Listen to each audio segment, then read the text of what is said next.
Bismillahirrahmanirrahim. Assalamualaikum warahmatullahi wabarakatuh. Materi kita pada pertemuan ini adalah struktur kendali proses perulangan. Dalam Python dikenal dua blok perulangan, yaitu while dan for. Perulangan itu nama lainnya juga loop. Jadi sering orang bilang pengulangan itu loop atau iterasi atau iteration dalam bahasa Inggrisnya. Nah, pengulangan sendiri apa? Jadi misal kita jadi secara otomatis interpreter, jika kita menggunakan blok pengulangan, secara otomatis interpreter itu akan mengulang baris perintah yang kita masukkan. Misal kita ingin menuliskan ke layar angka 1 sampai 10. Nah, kita tidak perlu repot-repot menuliskan print 1, print 2, print 3, print 4 sampai dengan 10. Kita cukup mengisi sebuah variabel yang kemudian variabel itu kita jumlahkan stepnya 1 sampai dengan 10, kemudian kita ulangi dengan blok struktur kendali proses pengulangan. Jadi akan lebih mudah kita melakukan sebuah pengulangan. Nah, pengulangan sendiri ada dua, yaitu pengulangan tak terbatas dan kemudian pengulangan terbatas. Jadi kalau pengulangan tak terbatas itu berapa kali loop yang dijalankan itu tidak akan ditentukan secara eksplisit sebelumnya. Hal ini berbeda dengan loop yang terbatas. Jadi misal kita sudah tentukan kalau loop terbatas itu atau iterasi terbatas atau pengulangan terbatas itu misal kita sudah definisikan saya mau loop sebanyak 10 kali. Nah, saya mau melakukan pengulangan sebanyak 10 kali, itu sudah terbatas. Nah, kalau tidak terbatas itu misal kita menggunakan sebuah persyaratan. Misal pengulangan akan terus dilakukan sampai dengan sampai dengan sebuah variabel bernilai false seperti itu, atau sampai dengan ketika hasil ketemu ketika kita looping 1 sampai 10, pengulangan akan berhenti ketika menemukan sebuah bilangan prima seperti itu. Nah, itu bisa dibilang pengulangan tak terbatas. Jadi ada persyaratan yang belum diketahui sebelumnya. Nah, kemudian yang pertama untuk pengulangan yang ada dalam Python yaitu for. Kita langsung praktek, di dalam modul itu ada teorinya, silakan dibaca. Oke, ini saya buka Visual Studio. Nah, silakan buka Visual Studio-nya. Jangan lupa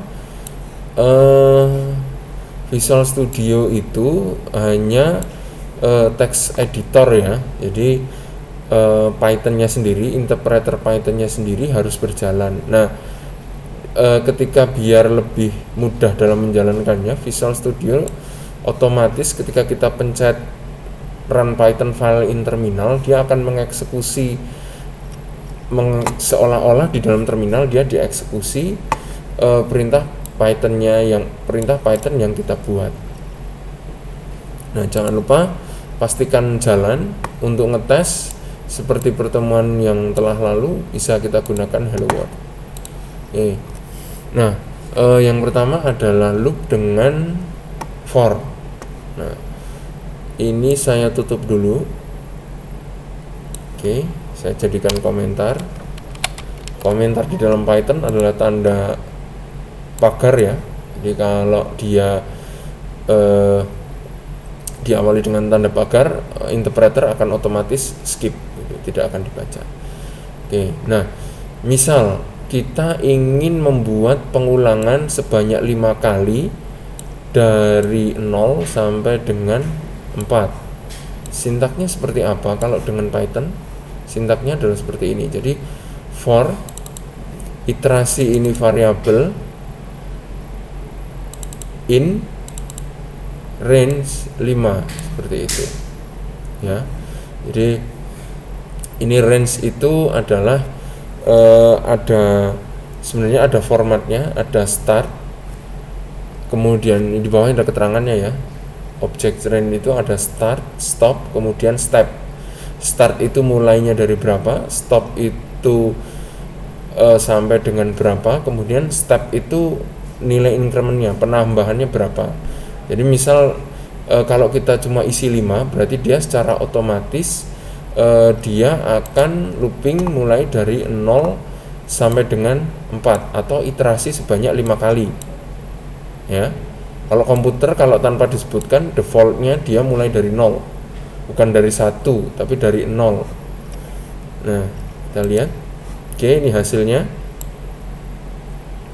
Iterasi ke ini string ya, kemudian di concatenate dengan variabel iterasi. Nah, secara default for ini akan memasukkan ke dalam variabel iterasi 0, 1, 2, 3, 4 seperti itu. Nah, oke ya, konsepnya sudah tahu. Jadi kalau kita ingin melakukan sebuah pengulangan atau iterasi sebanyak 5 kali ya, intinya di sini 5 kali, 1, 2, 3, 4, 5 kali kan. Namun perhitungan itu kalau kalian ingin mengakses perhitungannya itu di variabel iterasi selalu dimulai dari 0. Nah, gimana caranya biar kita tidak seumpamanya kita tidak menginginkan sebuah perulangan tidak dimulai dari angka 0, tetapi misal kita ingin dimulai seperti biasa dari 1. Nah, di sini tampilannya aja kita rubah seperti itu. Jadi kalau ini di run, nah iterasi ke 1. Iterasi ini tetap secara otomatis dimulai 0, tetapi di tampilannya kita tambahkan 1. Jadi setiap kali iterasi, variabel iterasi akan nambah 1, akan nambah 1, akan nambah 1. Jadi pengulangan pertama nilainya 0 ditambah 1, jadi iterasi ke 1. Kemudian karena belum selesai dia akan naik lagi karena baru sekali. Iterasi kemudian berisi 1 ditambahkan dengan 1 menjadi 2 di sini. Nah, begitu seterusnya sampai terakhir adalah 4. Variabel iterasi bernilai 4. Kemudian ditambahkan 1, maka dia akan menjadi 5 seperti itu. Oke. Nah, kemudian tadi saya sudah menyampaikan range itu start, kemudian stop, kemudian yang terakhir adalah step. Nah, biar kita lebih memahami, kita bisa gunakan seperti ini. Tetap kita menggunakan iterasi, variabel iterasi. Nah, di sini kelihatan kita akan melakukan pengulangan, range startnya 1, stopnya 10, tetapi stepnya 2. Jadi kalau tadi secara default stepnya adalah 1. Terus angka mulai secara default adalah 0, tapi ini di sini saya suruh agar interpreternya, agar Pythonnya itu mulai pengulangan dari 1. Ya, jadi 1, kemudian 3, kemudian 5, kemudian 7, kemudian 9. Nah, ketika ditambahkan lagi 9 kan belum 10 ya, harusnya dia akan melakukan iterasi lagi, tapi ketika dia mau melakukan iterasi ketika stepnya 2 berarti 11, jadi dia tidak akan masuk ke dalam for, karena seperti halnya kemarin if di dalam sebuah blok for itu akan dieksekusi ketika nilai persyaratannya ini true seperti itu. Oke, sekarang kita sudah tahu ada start, for bisa menggunakan start, bisa menggunakan stop, bisa menggunakan range. Nah, kemudian apakah cuma itu? Jadi di dalam Python itu banyak sekali tipe variabel kompleks. Jadi di atas tipe data yang standar, yang numeric ya, numeric itu integer, kemudian float seperti itu. Kemudian ada yang namanya tipe datanya string. Nah, string ini sifatnya dia bisa di iteratable, jadi dia bisa diulangi. Nah, kita coba seperti ini. Oke, nah, jadi maula, misal ada sebuah string ya, string maula ini sebenarnya dia itu dianggap sebagai kumpulan dari huruf M, huruf A, huruf U, huruf L, dan huruf A. Makanya dia bisa dilakukan iterasi seperti itu. Nah, ini ada M, ketika diiterasi, ketika kita print iterasi, variabel iterasi itu akan berisi dari masing-masing komponen pembentuk string maula, yaitu karakter M, karakter A, karakter U, karakter L, karakter A, kemudian selesai seperti itu. Nah, mulanya dari berapa? Ya mulanya selalu dari di sini, dari huruf yang paling pertama. Jadi string itu iterable, dia bisa dilakukan pengulangan dengan string dan dianggap sebagai karakter. Nah, dari situ pemanfaatannya bisa banyak sekali. Misal kita bisa menampilkan huruf A, bisa menampilkan huruf M, bisa hanya menampilkan huruf L, seperti itu. Nah, ini untuk looping yang pertama. Nah, kemudian yang kedua, kita akan mengenalkan yang pertama, fitur yang ada di dalam for ya, yaitu yang kedua adalah break, kemudian else. Else-nya kita tutup dulu. Kita kenal salah satu komponen dari for, yaitu break. Break ini tujuannya adalah ketika ada break, perintah statement break ini dia akan keluar dari loop. Berapapun nilainya, berapapun nilai yang ada di loop, dia akan keluar dari iterasi, kemudian dia akan mengeksekusi nilai berikutnya. Kalau kalian perhatikan iterasi, nah di sini indentasinya sejajar dengan for ya, berarti kalau di sini dia sudah nggak ada, akan ditampilkan di dalam loop lagi. Kita coba, kita play. Oke, 5. Misal biar lebih kelihatan kita tambahkan seperti ini. Nilai iterasi adalah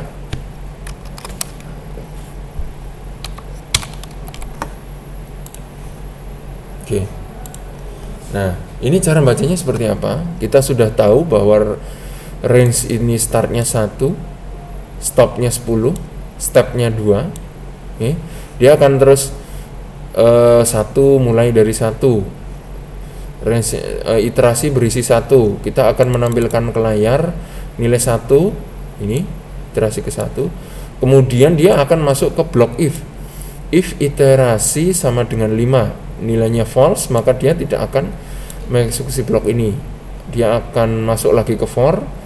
2 tidak masuk ke sini, tidak masuk ke blok if. Stepnya 2 ya, berarti 3 ya, stepnya 2 berarti 3 dia tidak akan masuk ke if karena tidak sama dengan 5, dia akan looping lagi. Nah, kemudian setelah 3, karena stepnya 2 adalah 5, dia akan menampilkan ke layar iterasi ke 5. Kemudian ketika diuji dengan blok if, iterasi sama dengan 5, ini akan bernilai true. Makanya yang di dalam blok if akan dieksekusi. Yang pertama dia akan menampilkan tulisan keluar, dan kemudian dia akan mengeksekusi perintah break. Nah, break tadi seperti penjelasannya, dia akan sebenarnya ini kan masih ada ya, sampai 7 dan 9 masih ada 2 kali looping lagi, tetapi karena ada instruksi break, dia akan keluar dari iterasinya, akan keluar dari for. Diperhatikan, dia bukan keluar dari if, tetapi dia keluar dari blok iterasi for. Oke. Indentasi juga diperhatikan. Ini break ini dia di dalam blok if, tetapi dia berpengaruh terhadap iterasi for. Nah, kalau ini makanya sekarang nilai dari variabel iterasi adalah 5. Nah, Ini kalau tanpa break ini akan kelihatan seperti ini. Saya tutup if-nya, saya jalankan. Nah, dia akan looping terus dengan step 2. Ketika selesai, baru dia akan mengeksekusi baris nomor 11. Seperti itu. Nah, kemudian yang berikutnya itu adalah else. Jadi else pada perulangan itu ini adalah salah satu fitur dari Python yang berbeda dengan bahasa pemrograman yang lain. Jadi kalau bahasa pemrograman yang lain itu tidak dikenal adanya else dalam for, seperti itu. Jadi kalau bahasa pemrograman yang lain, kalau iterasi ya cuma iterasi saja, tapi tanpa else. Nah, else di sini seperti apa? Else ini akan dieksekusi setelah perintah for selesai dieksekusi. Jadi ketika for ini selesai, otomatis else akan disini. Namun jika break dieksekusi, maka else tidak akan dieksekusi, seperti itu. Nah, biar kelihatan ini saya tutup dulu blok if-nya, jadi break tidak akan dieksekusi. Kita coba. Oke. Nah, saya gedein. Nah, seperti itu. For loop 2 ya, for loop 2. Iterasi 1, iterasi 2, iterasi 3. Nah, iterasi telah dilakukan namun gagal. Oke. Jadi harapannya iterasi akan terus dilakukan untuk nilai tertentu, tapi dia tidak masuk ke dalam if-nya, seperti itu. Ya, jadi keluarnya dia tidak menemukan kondisi if di dalam sini. Oke, kemudian ini otomatis pasti dieksekusi ya. Nah, kemudian kita lihat perbedaannya ketika menggunakan break. Oke. Sebentar.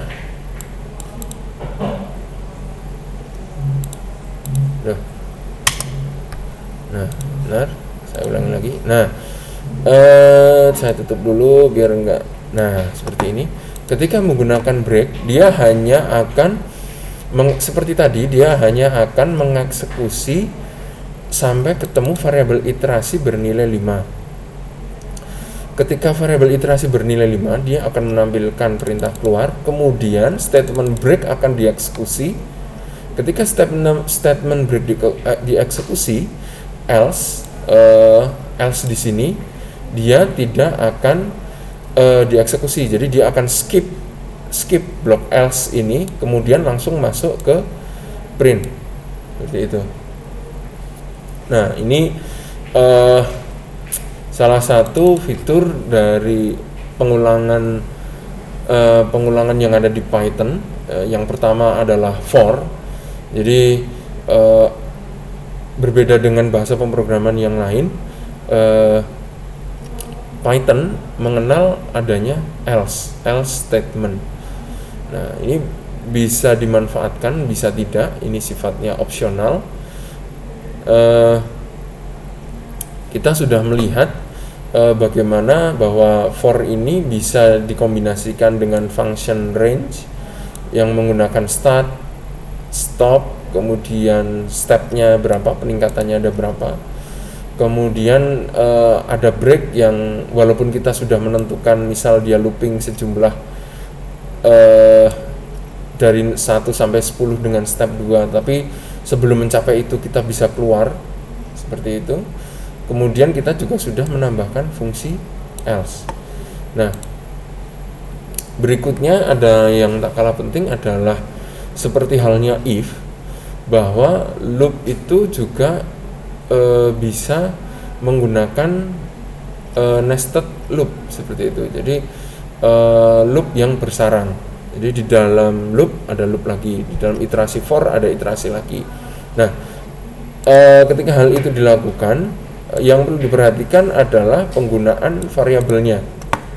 Jadi seperti kita ketahui tadi di awal, bahwa di dalam for ini kita menggunakan variabel untuk di masing-masing sini. Nah, variabel ini itu harus dibedakan, karena kalau tidak, variabel iterasi kalau masih kita pakai di sini akan ditimpa seperti itu ya. Misal saya run seperti ini, nah ini akan 0,0 f di sini untuk format penulisan ya, jadi biar bisa nempel. Kalau dengan kayak gini kan Python secara otomatis memberikan spasi setelah koma, antar variabel ini dikasih spasi. Saya pingin dia nempel, makanya saya pakai f. Nah, dia akan menampilkan variabel iterasi, kemudian iterasi 2, iterasi 2. Kelihatan kan? Iterasi 2. Nah, misal ini saya rubah menjadi 2. Ini saya rubah menjadi 3. Oke, kelihatan bedanya? Nah, cara bacanya adalah seperti ini. Untuk loop atau apapun itu, kalau jenisnya nested, jenisnya bersarang, dia interpreter Python akan selalu mencari yang blok yang paling dalam untuk dieksekusi terlebih dahulu. Jadi di sini langsung ke sini ya, langsung ke baris printnya. Jadi Pak interpreter pada baris kelima dia akan menampilkan variabel iterasi koma diikuti variabel iterasi 2. Oke. Nah, di sini yang pertama, variabel iterasi ini akan bernilai 0. Karena kita udah tahu secara default dia akan dimulai dari 0 kan. Ini sebanyak 2 kali. Yang pertama sebanyak 2 kali dan dimulai dari 0. Jadi iterasi 1 nilainya 0. Nah, kemudian ketika di baris ketiga, ketika Python membaca baris perintahnya, ternyata Python disuruh untuk melakukan iterasi lagi. Kali ini dengan variabel iterasi 2, mulainya sama juga dari 0. Nah, kemudian maka iterasi 1 nilainya 0, iterasi 2 nilainya 0. Pertama. Nah, kemudian dia akan ketika selesai baris perintah nomor 5, dia akan mengulang karena iterasi bersifat seperti itu. Nah, tidak balik ke baris 2, tetapi baliknya ke baris 3. Jadi interpreter akan menyelesaikan blok loop yang di dalam dulu. Nah makanya variabel iterasi 2 yang akan bertambah dulu sampai dengan dia akan ngeloop sebanyak 3 kali ya. Sebanyak 3 kali, karena ini range 3 dimulai dari 0 kan sampai dengan 2. Kemudian ketika sudah selesai, baru dia akan mencapai blok perintah yang di luarnya, for yang di luar memerintahkan untuk loop 2 kali. Tadi baru sekali, kemudian akan diulangi lagi sekali lagi, makanya iterasinya menjadi 1 dan iterasi 2 akan direset lagi menjadi 0. Oke, seperti itu. Nah, misal kita coba jika iterasi ini, variabel ini tidak kita bedakan. Kita coba, kita run. Nah, ini. Nah, gimana?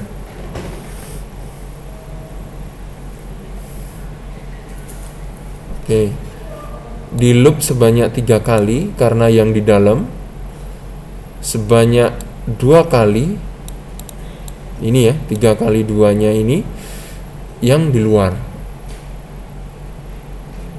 Nah, seperti itu ya. Tapi variabel iterasinya dia akan selalu ngikutin yang di dalam, bukan ngikutin yang di luar, karena ditimpa variabelnya, isi dari variabel iterasi akan ditimpa oleh loop yang di dalam, karena di sini dia ngeset variabel iterasi. Maka yang perlu diperhatikan, variabel ini dibedakan. Untuk yang for seperti itu. Jadi saya ulangi lagi, di dalam Python ini mengenal dua jenis pengulangan, yaitu yang pertama for, yang kedua while. Yang for tadi telah kita coba. For ini biasanya dikombinasikan dengan range. Range ini dia memiliki start, stop, kemudian step. Start itu mulainya, stop itu selesainya, step ini kenaikannya. Jadi kalau tanpa start, stop, dan step, misal kita cuma menuliskan langsung sebuah angka saja, berarti ini adalah looping yang kita inginkan. 2 ini berarti 2 kali looping. Kalau 3 berarti 3 kali looping. Nah, 3 kali looping dimulai perhitungannya secara default, hampir seluruh bahasa pemrograman itu dimulai dari 0 dan bukan dari 1. Kemudian ketika kita melakukan nested loop itu jangan lupa variabel untuk iterasi dibedakan, karena kalau tidak akan ditimpa oleh iterasi yang berada lebih dalam. Untuk for seperti itu. Kemudian kita masuk ke loop yang kedua, yaitu while. Jadi kalau for ini biasanya digunakan, kalau for ya ini cuma biasanya, tetapi tidak ansih seperti itu ya. Biasanya for ini digunakan untuk menyatakan perulangan yang sudah diketahui banyaknya perulangan saja. Jadi misal kita pingin loop sebanyak 10 kali, misal kita pingin loop mulai dari 1 sampai 10 seperti itu. Nah, for cocok untuk seperti itu. Nah, untuk persyaratan yang lain-lain itu lebih bagus kita menggunakan while seperti itu. Nah, while sebenarnya mirip dengan for, sintaksisnya agak berbeda. Ini saya tutup dulu, kita mulai dari sini.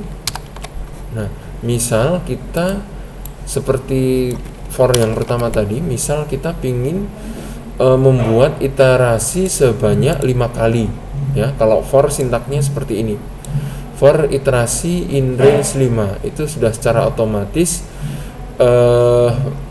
Python akan membuat pengulangan sebanyak 5 kali jika menggunakan for. Jika menggunakan while, sintaksisnya agak berbeda karena di sini lebih banyak variabel yang harus kita set. Jadi kita pertama harus ngeset nilai awalnya dulu 0.